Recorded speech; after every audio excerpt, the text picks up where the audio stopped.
శ్రీగురుభ్యో నమ. హరి ఓం.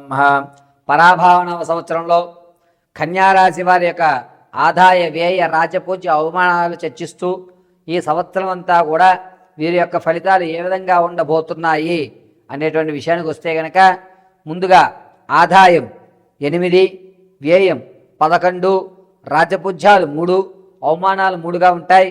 వీరు ఎక్కడైతే అవమానపడ్డారో అక్కడ రాజపూజ్యం అందుకునేటువంటి అవకాశం ప్రథమాంకంలో కనబడుతుంది. ఆర్థికంగా కాస్త ఇబ్బందిగా పడుతున్నా సరే ఖచ్చితంగా మీరు లేచి నిలబడడం అనేది ద్వియాంకంలో జరుగుతుంది. అవమానాలు మనిషి యొక్క సక్సెస్కి తొలిమెట్టు అని చెప్పి మీరు ఎక్కడైతే అవమానపడ్డారో అక్కడే నిలబడటానికి పోరాటం చేస్తుంటారు. పైగా గురుడు 11వ ఇంట, శని 7వ ఇంట ఉండడం వల్ల కాస్త మిశ్రమైన ఫలితాలు చెప్పచ్చు. మీ ఆలోచన 1-2 సార్లు ఆలోచించి మీరు సంభాషించండి. మీరు ఆలోచించేది 100% క్రిస్టల్ క్లియర్గా ఉంటుంది. కానీ ఇతరుల యొక్క ఆలోచనని మీ ఆలోచనతో రుద్దడం అనేది జరుగుతుంది. కాబట్టి ఇతరుల ఆలోచన పక్కగా పెట్టండి. మీ యొక్క ఆలోచనకు మాత్రం మీరు గౌరవం ఇవ్వండి. ఖచ్చితంగా మంచి ఫలితాలు ప్రథమాంకంలోనే చూస్తారు. ఇది కదా, ఇలా కదా నేను ఉండాలి, ఈ నిర్ణయం కదా నేను తీసుకుని ఉంటే ఎప్పుడో బాగుపడేవాడిని అనేటువంటి మాట ఖచ్చితంగా ఈ ఏప్రిల్లో మీరు అనుకుంటారు. పైగా రియల్ ఎస్టేట్, స్టాక్ మార్కెట్ మీరు ధనాన్ని వెచ్చించాలి అనుకుంటే కనుక ద్వితీయాంకంలో మాత్రం కలిసి వస్తుంది.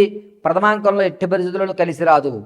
ఈ రియల్ ఎస్టేటు, స్టాక్ మార్కెట్టు, అదేవిధంగా భూ సంబంధితమైన వాటిలో పెట్టుబడులు పెట్టాలి అనుకుంటే ద్వితీయాంకం మాత్రం అద్భుతంగా ఉంటుంది. ప్రథమాంకంలో అనేకమైన ఇబ్బందులు కలుగుతున్నాయి. పైగా ఈ కన్యారాశి వారు ఆర్థికంగా మీరు లాభపడడంతో పాటుగా పక్కవారిని కూడా మీ స్థాయికి తీసుకురావాలని కృషి చేస్తూ ఉంటారు. మీ మాట తీరు, మీ యొక్క ప్రవర్తన పూర్తిగా మార్చేసుకుంటుంటారు. 10 ప్రశ్నలకి ఒకటే సమాధానం చెప్పాలి, నేను ఇలాగే ఉండాలి అనేటువంటి ఖచ్చితమైన నిర్ణయం తీసుకుంటుంటారు. పైగా ఈ కన్యారాశి వారు ఈ సంవత్సరం అంతా కూడాను ఏదన్నా కొత్త వ్యాపారాలు ప్రారంభం చేసి మనకంటూ ఒక ప్రత్యేక గుర్తింపు కావాలి అని మీ యొక్క శ్రమని అధికం చేసుకోవడం అనేది జరుగుతుంటుంది. విద్యార్థులకి జ్ఞాపక స్థితి కొంచెం పెరుగుతుంది. అనుకున్న రంగంలో విద్యార్థులు సీట్లు సంపాదిస్తారు. కానీ అనూహ్యంగా విద్యలో మాత్రం కాస్త బ్రేక్ ఇస్తారు. ఇది కావాలని ఇవ్వడం, లేకపోతే కనుక మీ యొక్క వ్యక్తిగతంగా కానీ కొంచెం బ్రేక్ అయితే మాత్రం విద్యార్థులకు పడుతుంది. పైగా ఈ కన్యారాశి వారు తాత ముత్తాతల నుంచి లభించేటువంటి ఆస్తి ఏదైతే ఉందో అది ప్రథమాంకంలో వస్తుంది తప్ప ద్వితీయాంకంలో ఎక్కడా గోచరించట్లేదు. కోర్టు సంబంధితమైన వ్యవస్థలు ఏవైతే ఉన్నాయో అవన్నీ కూడా పటాపంచులయ్యేటువంటి అవకాశం గోచరిస్తుంది. ఎక్కడా కూడా కోర్టుకు సంబంధించి మీరు ఇబ్బంది పడేటువంటి అవకాశం గోచరించడం లేదు. ఈ కన్యారాశి వారు మీ యొక్క ఆలోచన ధోరణిని మార్చుకోవడం వల్ల మిమ్మల్ని ఏదో ఇబ్బంది పెడదాము అనుకుంటారు. కానీ వారు తప్పిదం తెలుసుకుని మీకు సపోర్ట్ చేయడం అనేది జరుగుతుంది. ఈ కన్యారాశిలో వారు సంవత్సరం అంతా కూడాను ఏదన్నా గ్రామ దేవతను ఆరాధన చేయడం, శుక్రవారం మాటలు ఉపవాసం ఉండడం చాలా మంచిది. పైగా ఆరోగ్య విషయానికి వస్తే కనుక మెదడుకు సంబంధించి నరాలు లాగడం కానీ, తలపోటు ఎక్కువ అవడం కానీ, సైనస్ వచ్చేటువంటి వ్యాధులు కానీ ఎక్కువగా గోచరిస్తున్నాయి. కాబట్టి కంటికి సంబంధించి, నరానికి సంబంధించి కొంచెం ప్రోటీన్ ఫుడ్స్ తీసుకోవడం చాలా మంచిది. ఈ కన్యారాశి వారు ఆర్థికంగా కాస్త నిలబడే అవకాశం ఎక్కువగా గోచరిస్తోంది. మీ యొక్క ఆలోచన విధానం మారడం వల్ల 10 మంది మీకు తోడై మీ యొక్క ఆలోచనని గౌరవించడం కూడా ఈ సంవత్సరం ప్రథమాంకంలోనే జరుగుతూ ఉంటుంది. ఇక ఈ రాశి విషయాలకు వస్తే కనుక విదేశాలు వెళ్ళేటువంటి ఆలోచన ఎవరికైతే ఉందో అది ఈ సంవత్సరం విరమించుకోండి. వెళ్ళినా కూడా మీరు అక్కడ నిలబడే అవకాశం ఎక్కడా గోచరించడం లేదు. కన్యారాశిలో వారు సంగీత, సాహిత్య, కళ, సినీ పరిశ్రమలో ఉన్నవారికి మాత్రం కాస్త ఊరట కలుగుతుంది. కొత్త కొత్త పరిచయాలు ఏర్పడటం, ఆ పరిచయాల వల్ల మీరు అనుకున్న స్థాయిలో ఉండడం జరుగుతుంది. కన్యారాశి వారి సంవత్సరం అంతా కూడా గ్రామదేవత అని నల్లపోచమ్మని కానీ, లేదా మైసమ్మ, మారమ్మ, నల్లపోచమ్మ, పెద్దింట్లమ్మ ఇటువంటి గ్రామదేవతని పూజించండి. అద్భుతమైన ఫలితాలు చూస్తారు. శ్రీగురుభ్యో నమ. హరి ఓం. శ్రీ మహాగణాధిపతయే నమ. శ్రీ మహాసరస్వత్యై నమ. శ్రీగురుభ్యో నమ. హరి ఓం. జగతం పితరం వందే పార్వతే పరమేశ్వరం. సర్వం శ్రీ అంబికానుగ్రహకటాక్షవలసిద్ధం. ప్రతి ఒక్కరికి కూడా ఈ పరాభావన సంవత్సరంలో అనేకమైనటువంటి ఇబ్బందులు చవిచూసి ఈ సంవత్సరమన్నా సరే నా యొక్క స్థితి మారుతోందా, మారడం లేదా, నేను ఏ విధంగా స్థిరపడగలుగుతాను అనేటువంటి సందేహం ఉన్నవారు, ఈ సంవత్సరమైనా నా జాతకం మారితే నేనంటూ ప్రూవ్ చేసుకోవడానికి అవకాశాలు ఎక్కడన్నా కలుగుతాయా అనే ఆలోచన ఉన్న వాళ్ళకి మనం మేషం మొదలు పెట్టుకుని మీనరాశి వరకు కూడా ఏ విధంగా వారి యొక్క జాతక ప్రభావాలు ఉండబోతున్నాయి, ఎవరి యొక్క జాతకంలో ఆదాయ వ్యయ రాజపూజ అవమానాలు ఏ విధంగా ఉండబోతున్నాయి అనేటువంటివి గోచారరీత్యా గోచారరీత్యా వారి వారి ఫలితాలని వివరించి చెప్పడం జరుగుతుంది.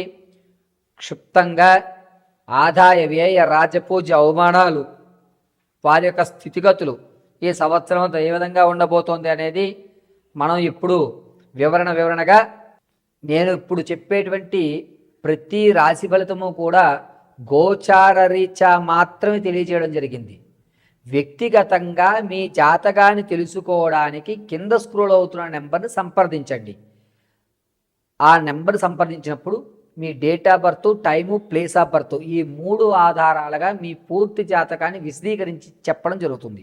ఒకవేళ మీకు డేట్ ఆఫ్ బర్త్లో కానీ, టైములో కానీ, ప్రదేశంలో కానీ ఏదన్నా తెలియకపోతే మీ ఫోటోను మాకు వాట్సాప్ చేయడం, మేము అడిగేటువంటి 3 ప్రశ్నలకు మీరు సమాధానం చెప్పడం వల్ల ఆ గణాంక పరిమాణాన్ని బట్టి మీ జాతకాన్ని విశదీకరించి వివరించి చెప్పడం జరుగుతుంది.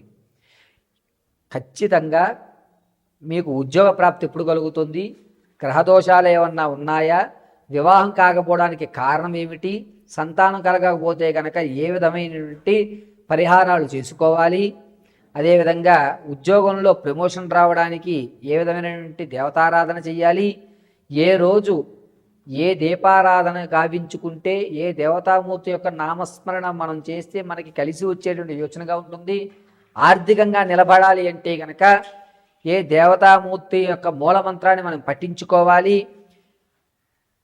ప్రేమ వివాహం చేసుకోవాలా లేకపోతే అరేంజ్డ్ మ్యారేజ్ చేసుకోవాలా అనేటువంటి సందిగ్ధంలో ఉన్న మీ భవిష్యత్తు ఉన్నతమైన స్థితిగతులు పొందాలన్నా, పూర్తి మీ జాతకాన్ని తెలుసుకోవాలన్నా కింద స్క్రోల్ అవుతున్న నెంబర్ని సంప్రదించండి. పూర్తిగా మీ జాతకాన్ని తెలుసుకోండి. ఖచ్చితంగా చెప్తున్నాను, మరొక్కసారి కనండి. ఇప్పుడు వరకు నేను చెప్పినటువంటి ఈ ద్వాదశ రాశులు అంటే మేషం నుంచి మేనం వరకు కూడా గోచార రీత్యా మాత్రమే తెలియజేయడం జరిగింది అనేటువంటి అవకాశం ఏర్పడుతోంది. పళ్ళ వ్యాపారస్తులు మాత్రం కాస్త ఇబ్బందిదాయకంగా ఉంది. అధికమైనటువంటి ఎండలు గోచరించడం, వృద్ధులు మాత్రం చాలా జాగ్రత్తగా ఉండేటువంటి సూచనగా చెప్పవచ్చు. అంతేకాకుండా మేఘాధిపతి చంద్రుడు అవుతూ ఉండడం వల్ల సకాలంలో రావాల్సిన వర్షాలు వడగళ్ళ వర్షాలుగా, రావలసినటువంటి ఋతుపవనాలు కాస్త ఆలస్యంగా రావడం, దీనివల్ల రైతు కొంచెం ఇబ్బంది పడేటువంటి అవకాశం ఏర్పడుతోంది. తగు భూసారము అనేటువంటి తగ్గడం, నీటి కొరత అనేటువంటిది కొంచెం ఏర్పడడం, ప్రాజెక్టులు ఏవైతే ఉన్నాయో నీటికి సంబంధించిన ప్రాజెక్టులు ఏవైతే ఉన్నాయో అవి ఆగిపోవడం అనేటువంటిది ఎక్కువగా గోచరిస్తుంది. రసాధిపతి సూర్యుడు అవుతూ ఉండడం వల్ల భార్యాభర్తల మధ్య కానీ లేదా స్నేహబంధమైనటువంటి విషయాల్లో కానీ అవకతవకలు ఏర్పడుతున్నాయి. ఒకరి మీద ఒకరికి అపనమ్మకం అనేటువంటిది ఎక్కువ ఏర్పడేటువంటి అవకాశం ఏర్పడుతుంది. మనుషుల మధ్య కల్మషం అనేటువంటిది జూలై నుంచి ప్రారంభమయ్యి నవంబర్ వరకు కూడా ఎవరిని పూర్తిగా నమ్మేటువంటి గోచరం ఎక్కడక్కడ గోచరించడం లేదు. ఇక నీరసాధిపతి గురుడు అవ్వడం వల్ల పెద్ద పెద్ద ఇండస్ట్రీస్ ఏవైతే ఉన్నాయో వాటిలో అగ్ని ప్రమాదాలు ఎక్కువగా జరిగేటువంటి వ్యవస్థ జరుగుతోంది. రైలు ప్రమాదం కూడా ఎక్కువగా జరిగేటువంటి ధోరణులు ఎక్కువగా కనబడుతున్నాయి. ప్రయాణాలు చేసేటప్పుడు చాలా జాగ్రత్తగా ఉండాలి. ముఖ్యంగా ఈ గనుల్లో పనిచేసే వాళ్ళు కానీ, అదేవిధంగా చిన్న చిన్న వర్తకాలు పెట్టుకునేటువంటి వారు, అంటే రోడ్డు పక్కన టెంట్లు వేసి సామాగ్రి అమ్ముకునేటువంటి వారు కొంచెం జాగ్రత్తగా ఉండాలి. పెను ప్రమాదాలు ఎక్కువగా ఉన్నాయి. ఈ ప్రమాదాలన్నీ కూడా గనుల్లో కానీ ఇక్కడ కానీ జరిగేటువంటి ప్రమాదాలు ఎక్కువ కూడా ఏప్రిల్ 18వ తారీఖు నుంచి ప్రారంభమయ్యి జూలై 24 వరకు కూడా ఈ గనుల్లో కొన్ని ఇబ్బందులు కలగడం, ప్రభుత్వ శాఖల్లో కూడా అనూహ్యంగా బిల్డింగులు కూలడం కానీ కుంచుకుపోవడం అనేటువంటి వ్యవస్థ ఎక్కువగా గోచరిస్తుంది. ఇక ఈ సంవత్సరంలో ఎట్టి పరిస్థితుల్లోనూ ఏ మాసంలో కూడా గ్రహణాలు మన భారతదేశంలో కనిపించవు. ఈ పరాభావన సంవత్సరంలో 3 గ్రహణాలు మనకి గోచరిస్తున్నాయి. అందులో మొట్టమొదటిది ఆగస్టు 12వ తారీఖున సంపూర్ణ సూర్యగ్రహణం, 27వ తారీఖున చంద్రగ్రహణం, ఫిబ్రవరి 6, 2027లో సూర్యగ్రహణం గోచరిస్తోంది. ఈ 3 గ్రహాలు కూడా మన యొక్క భారతదేశంలో కనిపించవు కాబట్టి ఈ సంవత్సరం గ్రహణాలు లేవని మాత్రం మనం చెప్పుకోవచ్చు. ఇక మూడాలు అనేటువంటివి గురుమూఢమి జూలై 15వ తారీఖు నుంచి ప్రారంభమవుతుంది. ఈ మూఢమి చాలా తక్కువ రోజులే ఉంటుంది. దీనివల్ల ఎక్కడా కూడా ఇబ్బందులు కలిగేటువంటి అవకాశం లేదు. ఈ గురుమూఢమి శుక్రమూఢములు కూడా ఆగస్టు నెలలో జూలై నెలలోనే గోచరిస్తున్నాయి. ఈ ఆగస్ట్ జూలై ఈ 2 నెలల్లో కూడా మూడాలు అనేటువంటి చాలా తక్కువ ఏర్పడుతూ ఉండడం వల్ల వివాహాది శుభకార్యక్రమాలకి జూలై ఆగస్టు మంచి రోజులు కాదు అని మనం చెప్పుకోవచ్చు. ఈ యొక్క పంచాంగంలో ఇప్పటి వరకు మనం దేశ కాలమాన పరిస్థితులు ఏ విధంగా ఉండబోతున్నాయనేది చర్చించుకున్నాం. వ్యక్తిగతమైన మీ యొక్క జాతకాలు మేషం నుంచి మొదలుపెట్టుకుని మీనరాశి వరకు కూడా ఏ విధంగా ఉండబోతోంది అనేది మనం నెక్స్ట్ ఎపిసోడ్లో విశదీకరించి తెలుసుకుందాం.